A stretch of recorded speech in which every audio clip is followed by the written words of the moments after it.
Welcome into Words with Wallace. I am your host, Nick Wallace, coming at you. It is Tuesday, December 5th. Little morning pod, man. This is a morning reaction to the first night of the NBA in-season tournament quarterfinals, in which, of course, is why you're all here, I'm sure, included the Boston Celtics getting eliminated by the Indiana Pacers in a really tough game on the road. This was a tough morning for me, man. I didn't think I would be sitting here doing a reaction pod to the Celtics getting bounced, but it felt significant, man, and we're going to talk all about that. We're also going to break down a little bit of Pelicans Kings as well and give our predictions for the rest of this NBA in-season tournament, which is, of course, concluding in just a few days. It's going to be an action-packed week, so a lot to talk about, man. Let's get into it. First and foremost, again, congrats to the Indiana Pacers for advancing to the semifinals as well as the New Orleans Pelicans. While both those teams got some really great victories last night, I would say the real winner of last night was Adam Silver and the NBA as a whole. Let me just say that the atmosphere of those games last night was incredible. Now, obviously, I wasn't there. I was just watching at home from the couch, but I think you could tell that it was two incredible fan bases getting home games, despite neither of those teams being top three seeds within their own conference. You know, that was a playoff game atmosphere. Maybe it won't be the same effect in night two when we get maybe less rowdy fan bases. I guess we'll have to see. But either way, those fans in Indiana and those fans in Sacramento are known for being great fan bases. And the place was rocking, and it definitely felt like a playoff game. I love how the NBA has structured it this week. Like, if you look at the game schedule, you know, not just last night, not just today on December 5th, but really the rest of the week, you know, these NBA in-season tournament games, they're the only games on those days. So again, last night on Monday, tonight on Tuesday, on Thursday, and then I believe on Saturday, the only NBA games on in those slates will be in-season tournament games, so there is going to be a lot of attention around it. Almost has like a mini all-star break type of vibe, because a lot of these teams that aren't in the in-season tournament are getting multiple days off this week. And I think there's even a day or two in which there's no games entirely, which again, just makes the impact of this in-season tournament feel more significant. And now, why is this, right? Because I wasn't somebody that, you know, I wasn't necessarily down on the in-season tournament, but I wasn't particularly bullish on how this was all going to work out.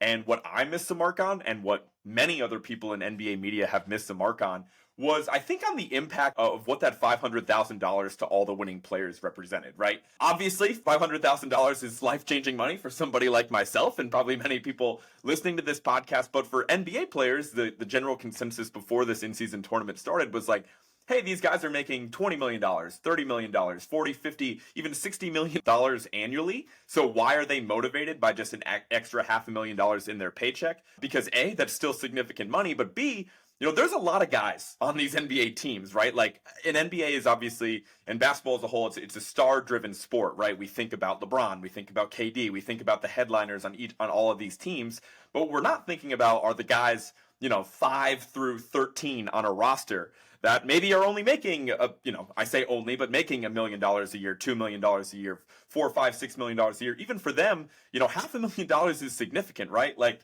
while an extra $500K might not be a really significant motivator for a guy like Jason Tatum, you know, it damn sure is for a guy like Luke Cornett, who I know Brian Scalabrine on the broadcast a couple games ago mentioned that if the Celtics won the in-season tournament, backup center Luke Cornett was going to use that money to pay off his mortgage, which I bet he's telling the truth, right? Like, it really is significant. And even those star players that might not be that financially driven by that, they still share a locker room with those, bench players, if you will, that still really want that money. Like, I think Devin Booker had a quote within the past week that he's like, yeah, I want to win this tournament. I want to get that money for the guys in the locker room. Like, those guys are there every day in practice. Those guys are there playing quality minutes in NBA rotation. So I think because that money is, and it's not just the money, right? There's also, like, you know, the accolades, all the attention on this in-season tournament this week, like we had just talked about, and just the fact that these guys are naturally, you know, some of the most competitive dudes in the entire world, right? That's why they're in the position that they're in.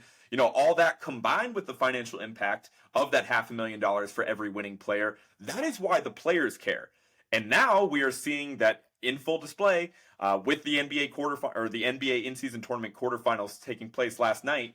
You know, we can see that the fans care about it too, right? Because as long as the players care, we are going to care, because the product that we are getting is far better than a normal regular in-season game. Like, I woke up this morning and it sucked. Like, I was really, really bummed last night. I felt like the Celtics just got lost a playoff game. I'm not going to say got bounced from the playoffs. That's a different type of grief that I obviously am not feeling right now. But I was really looking forward to this week, man. I was looking forward to hopefully having the Celtics catch a dub last night and then watching them again on Thursday. If things went right, watching them again on Saturday. I feel like I was robbed of two really exciting national TV games for my favorite team. And yeah, it definitely might even weaken the Celtics' notoriety around the league, right? Maybe people don't, regard them as highly after losing to the Pacers. Who knows? I don't really care as much about that. But I was bummed, man. It definitely felt like my team lost a playoff game, and it's not even Christmas yet, right? Like, this time last year, casual fans were not even tuning in until Christmas, and for most of the past several seasons, I feel like. So, again, the stakes were low for this in-season tournament because not a lot of people cared about basketball in November and December anyway. And here we are, man. So first and foremost, I wanted to tip my cap to the NBA for putting on a really fantastic night of basketball last night. Hopefully we have more of that to come. Let's get into it. Let's get into a reaction of the Celtics game, the first game last night. The Pacers beat the Celtics 122-112. I think the headliner of this game has to be Tyrese Halliburton, right? Of course, the point guard for the Indiana Pacers. He had 26 points, 13 assists, 10 boards, and he was, I would say, pretty comfortably the best player on the court last night. Let me just pound my chest real quick and just say, like, hey, my bad. Like, I was never a Tyrese Halliburton hater by any means. I never thought the guy sucked, but I definitely never gave him the respect that he deserved, and I was wrong about him. When I did my ranking the top 10 point guards in the NBA list this past offseason over the summer, I didn't even have Tyrese Halliburton on there. I probably had him as like an honorable mention just because, the point guard position is loaded and everything like that, and I just kind of attributed it to like, hey, I want to see a little bit more, success in the playoffs. I wanted to see him play for a winning team. I knew his stats were good, whatever. But no, I was definitely wrong. He definitely belongs on that list. And if anything, he's probably looking at being a top 5 point guard right about now, especially depending on how Indiana does in the rest of this in-season tournament. So was wrong about that. I didn't take him at the 10-11 turn in my fantasy basketball draft. That's been a huge mistake. The guy's a monster in fantasy too. So let me just say, like, yeah, I was wrong on that. I definitely acknowledged how good he was even before last night, but still, that was an eye-opening moment for me. I think they had mentioned that it was Halliburton's first game on TNT in his entire career, so obviously shows that he hasn't got a lot of shine in primetime either, so I'm sure a lot of people learned about Tyrese Halliburton last night as well. But wanted to start off by saying, hey, my bad on that. But in general, I felt like the Celtics played really solid defense on Tyrese Halliburton, and it didn't matter, right? I mean, you have two of the best perimeter defenders in the NBA, especially for guards, and Drew Holiday and Derek White and Jaylen Brown even switching on him from time to time. And like it, he made some really tough shots, especially from deep. And obviously the playmaking was on full display as well. His night was really just capped off by an absolutely insane 4-point play on a really tough foul from Jaylen Brown with about a minute and a half left. The game was tied at that point. And once you make a 4-point play of that difficulty at home when the game is tied, like that really just took the air out of the Celtics. And I knew at that point the game was basically over. So what a game for him. It was also a little bit of salt in the wound from like an Aaron Nesmith revenge game for the Pacers, right? He chipped in 14 points, and I know he's actually been a really solid contributor for the Pacers last year as well as this year. Obviously, it stings. He was in the Celtics rotation a couple years ago. I believe the Celtics drafted him, right? So it does sting because we could always use a guy like that if he's going to play that well. One time he literally caught it in the corner and just like took Jason Tatum right to the basket and put in like a ridiculous, kind of floater in the lane over him, which was nuts. So that didn't feel great. Just in general, the Pacers play extremely fast, and that's proven with their league leading 128 points per game, which also included a 157-point effort a couple weeks ago against the Hawks. Again, they scored 157 against the Hawks with no overtime. So obviously, I wasn't taking this team lightly heading into this matchup, especially with them having the home court advantage. Like, again, that's just kind of adds to the fun and excitement of this in-season tournament is having, a lower seed with a significantly worse record with the Celtics have home court advantage for a game like that. But it was really tough to stop. In general, it wasn't necessarily a blowout by any means. There were 16 lead changes throughout. I really would have enjoyed it. I feel like the casual fan, the neutral fan, definitely enjoyed the Celtics game more so than the other game last night because it was really great and really back and forth. I obviously didn't enjoy it at all because I was just stressed about the Celtics the entire time. I think a guy that I should mention as well is Rick Carlisle, right? He has these guys hooping and playing extremely confident, especially on the offensive end of the court. Like every single guy on that roster, when they catch the ball, they are looking to attack. They are looking to create for themselves. They are looking to score. And it's dangerous, right? You don't often see teams that have their fifth, sixth, seventh, eighth best player, consistently looking to score when they get the ball. Normally there's only like, 2 to 4 guys on a roster that have that mindset every time they catch it. It genuinely feels like Indiana has that with, Bruce Brown and Halliburton and, Buddy Hield and Neesmith. And then, obviously Mathurin off the bench. He was a bucket and a really great player from his rookie season last year. So I just got to tip my cap to them because they just are a really tough team to stop. Offensively, anyway, defensively, there's still some question marks. In general, the Celtics still had, a pretty successful night on defense all around. Like, I don't want to, pat them on the back too much, but holding them to 122 for Indiana is actually a pretty solid effort, all things considered. The difference in the game for the Celtics just came down to them shooting 20% worse from three and then turning it over 11 more times than the Pacers, like just being really sloppy with the basketball. You can't afford to do that against a team that has, plays with that much pace and is able to, create and punish you in transition like that. I thought Jaylen Brown had a really nice game throughout, especially early on in the game. Tatum was solid as well. It wasn't like they, I'm sure people are going to make jokes about how they choked it and they lost to the Pacers and whatever, but I wasn't, super displeased with either of their efforts. It would have been nice to see them, maybe limit the turnovers a bit more and knock down a couple more open threes, but that just didn't happen. That's going to happen from time to time. Also on the Celtics side, Sam Hauser did have a good game, so that made me feel a little bit better about the Neesmith situation. Hopefully Hauser continued to provide solid bench minutes at that wing position, just like Neesmith would have. I thought he had a nice game with 15 points. Drew was also kind of a killer for us. Tough game for him offensively anyways. But that being said, I felt like the biggest difference maker for the Celtics was obviously no Porzingis, right? Maybe I buried the lead a little bit here, but not having him was tough. And we kind of knew this about this team, right? Like, I don't think this is a team that is going to win the NBA Finals or even make it to the NBA Finals if they don't have Kristaps Porzingis, especially with, Al Horford, not contributing much in his absence. Luke Cornett, was a part of the reason why they were, the Celtics kind of fell apart a little bit in the third quarter because we're trying to survive, some tough bench minutes there. We just don't have the big depth to support not having Kristaps. Again, I've been saying it all season. I think we need to go out and get a backup center, somebody that's a little bit more competent than Cornette to eat up those minutes. But either way, that's just kind of how the team goes, right? If Kristaps is out there, we're going to be as good as anybody. I do think we win that game last night, and I think we would beat Indiana in a 7-game series either way if Kristaps is out there. But it's just still a game that's really frustrating for the Celtics to lose. They shouldn't lose to a Pacers team with the amount of big game experience that Tatum and Brown have on their own. So it is super disappointing. But again, I tip my cap to the Pacers because I felt like it was 2 evenly matched teams going at it all night, and the Pacers just got the better of us. So with that, let's move on to the second game last night. It was the New Orleans Pelicans at the Sacramento Kings. The Pelicans ended up pulling out the win, 127-117.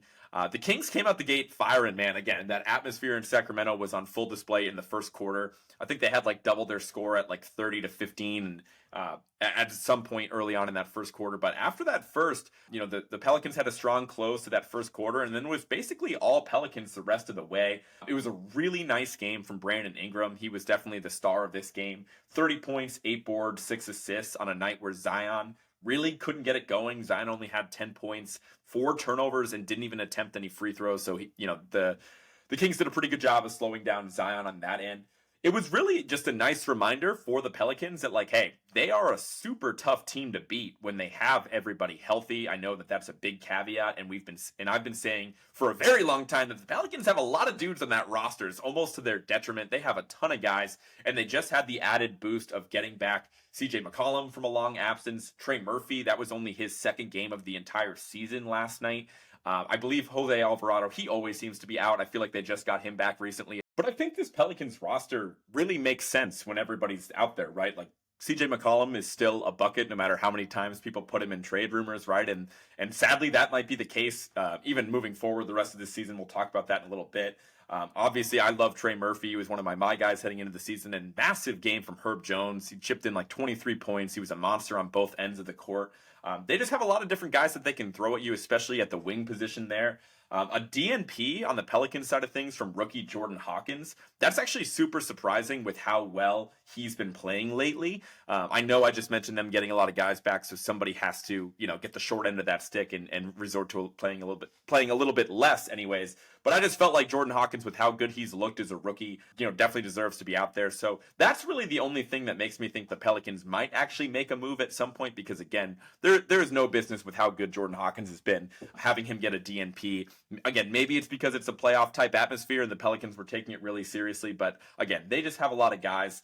The Kings got their usual production from their key players, right? Guys like De'Aaron Fox, Sabonis, Keegan Murray. Really great game from Malik Monk off the bench. I feel like he's just been straight up better than Kevin Huerter for a while now, but still, I think Huerter probably gives you a little bit more defensively. And, Monk is that quintessential spark off the bench and seems to always play better in big games. So really, it was just a good game back and forth. I felt like the Pelicans just looked like the better team last night. Again, most people on the Kings played well besides Harrison Barnes, who was, just out there getting like 35 minutes of cardio without really contributing much in the box score. So that was kind of my reaction on the Pelicans-Kings game.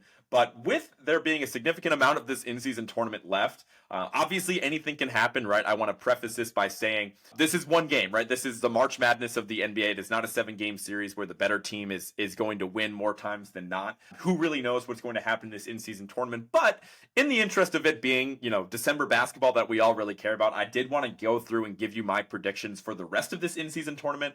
Super risky, as again, I'm recording this on Tuesday morning, and by the time this comes out and a lot of you guys listen to it, these games on Tuesday night might have already happened, and maybe I'm already wrong on 2 of these, but we're going to let it fly either way and kind of give my predictions the rest of the way, obviously having the advantage of knowing what took place on Monday night already. The first game that is tonight on Tuesday the 5th is going to be the Bucks versus the Knicks. The Bucks have home court in this one. I am going to take the Bucks in this one. I would say the early season reports of the Bucks' demise were greatly exaggerated, right? They've kind of bounced back in a big way. I think they're 2nd and 3rd in the East right now. I'm really just not impressed what I've seen from the New York Knicks this season. Obviously, I still love Brunson. Randall was absolutely brutal to start the season. He is starting to turn it around, but not a huge leap from RJ Barrett so far from what I've seen. And I just feel like the Bucks have owned this matchup over the past couple years. And between that and the home court advantage, and assuming we're going to see the same amount of effort from the Bucks as we did from all the teams last night, I would say the Bucks have a pretty comfortable win tonight. Moving on to game 2 tonight, this is the one I'm really looking forward to, right? This might be the most exciting game of the entire in-season tournament. Suns versus Lakers. I believe the Lakers do have the home court advantage in this one. I'm going to move forward by taking the Phoenix Suns. Durant and Booker have been playing as good as really any duo in the NBA. Obviously saying that because Jamal Murray has been out a huge chunk of this season, but I still have to give the nod to Booker and Durant in that one. But there are real question marks with Phoenix's supporting cast, especially without Bradley Beal tonight and possibly without Eric Gordon as well. It just kind of remains to be seen what they're going to get from the rest of that roster, kind of filling in the depth pieces there.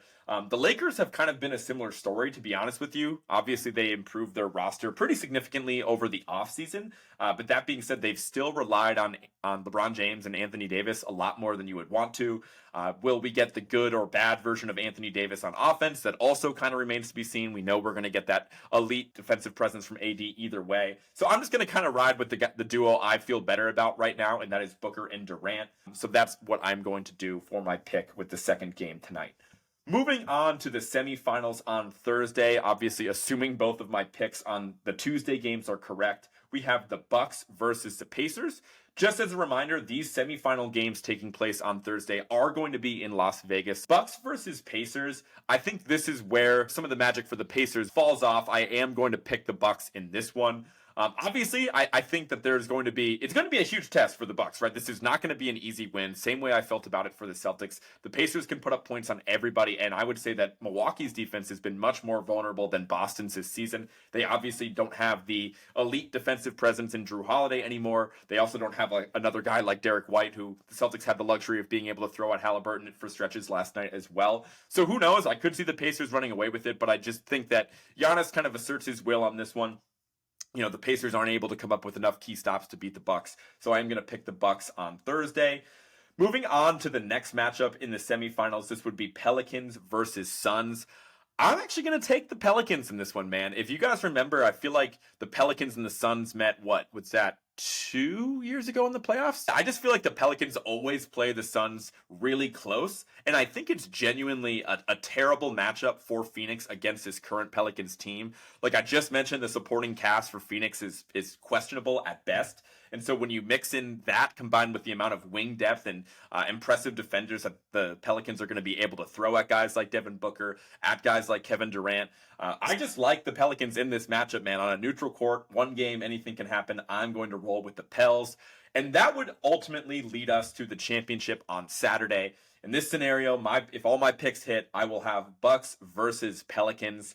And I'm just kind of going with my gut on this one. Obviously, we're a few games away from this. I'm actually going to take the Pelicans to go all the way in this in-season tournament. It doesn't really feel right at this point in time when I record on Tuesday morning that one of the actual contenders heading into the season is going to win this in-season tournament. I feel like it almost exists to just, have a weird team like an Indiana or a New Orleans come away with the whole thing. So I'm just going to kind of trust the crazy vibes around this Pelicans team, and it could be a really fun scenario where the Pelicans are suddenly getting a lot of national attention if they're able to win this in-season tournament and just show everybody that, like, hey, we haven't been all healthy together in April and May quite yet, but if we are, watch out, because we're healthy right now. They're playing good basketball. I am just going to kind of go with my gut and say that the Pelicans are going to win this whole thing. So that just about does it for me, guys. Again, just wanted to give you my immediate reaction to night one of the NBA in-season tournament quarterfinals. My reaction to the Celtics coming up short, super disappointed in that, but I'm slowly getting over it. Hopefully I'll feel a little bit better about it as the day goes on, but I really doubt it. I am just super excited to watch this either way. I'm so excited for the games tonight, super excited for the semis on Thursday, and ultimately the championship on Saturday. This is just a really fun basketball week that we didn't have before, guys. So I think the league nailed it with this one. Obviously, next podcast we will do a larger reaction to the rest of the quarterfinals, the in-season tournament semifinals, and ultimately the championship on my next podcast. So I will talk to you guys then. Before I let you go, though, be sure to follow @WordsWithWallace on everything. That includes YouTube, Twitter, Instagram, Facebook, Spotify, Apple Music, wherever you get your podcast. Be sure to subscribe so you're notified whenever I drop a new episode. And I will talk to you guys next week, guys. Peace.